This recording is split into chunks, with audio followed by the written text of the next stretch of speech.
Hello YouTube, this is Michael with Galaxy Gamers, and today I'm going to show you how to do image overlays using XSplit Broadcaster for your YouTube videos. Now, if you're like me, you probably use Movie Maker to do your editing. Unfortunately, Movie Maker doesn't have the capacity to add image overlays while you're doing the edits. This is kind of a pain when you want to just throw up something casual. So instead of going the scenic route and doing some of the tutorials that I've seen on YouTube where you actually do nothing but plant an image within your video and then have to cut and paste and do all that funny stuff with the audio, you can simply just add them to XSplit Broadcaster and click them as you need them. So first off, let's go ahead and add an image to our XSplit.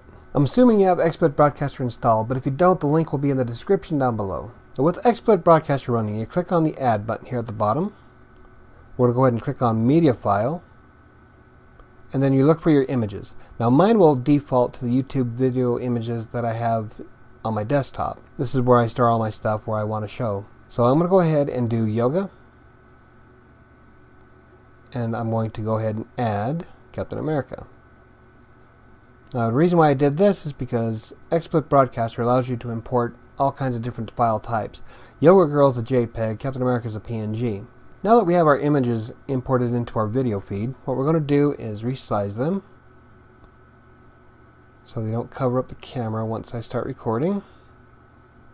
About there. And I think Captain America will probably be fine where he's at. Yeah.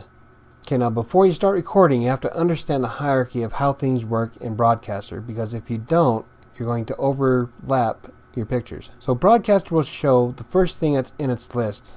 So if I was to move the camera up to the very top,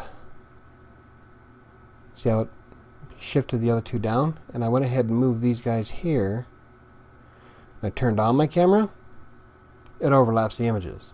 We've got to make sure our images are where we want them.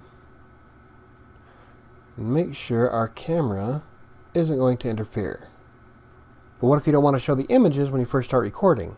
All you do is you uncheck the boxes to hide them. So when you're ready to start recording, you simply turn on the assets that you want the video to start with, which is like the video camera, and then you go to Outputs and you click on Start Local Recording. Now here comes the tricky part. Hover your mouse over the checkbox of the image element that you want to add first. So like right now, I want to be talking about Captain America, so I'll just click the box while I'm talking about him, and poof, there he is. Now don't worry about the whiteboard that appears around the images. That does not show up when you're recording your video. Now you just make sure that your mouse pointer is over top of the box that you want to uncheck while you're talking about it. So now if I move on to a different subject, I want to open up the Yoga Girl, I just click on her box. And when the section is over, you just unclick it again and it disappears. I know that's not the most efficient way to add visual effects to your YouTube videos, but when you don't have the money to invest in Adobe products, you don't really have that many options. But for someone as broke as I am, using XSplit Broadcaster is the most efficient way to do it. And far less time consuming than trying to edit the video in Movie Maker, cut and paste, insert an image, and make sure the audio is overlapping so it's a seamless transition. I hope this video was helpful. If you like it, give it a thumbs up. Don't forget to subscribe, because I will be creating more of these later on in the future for XSplit, OBS, and pretty much anything else I come across. But until then, my name is Michael, and I hope to see you later.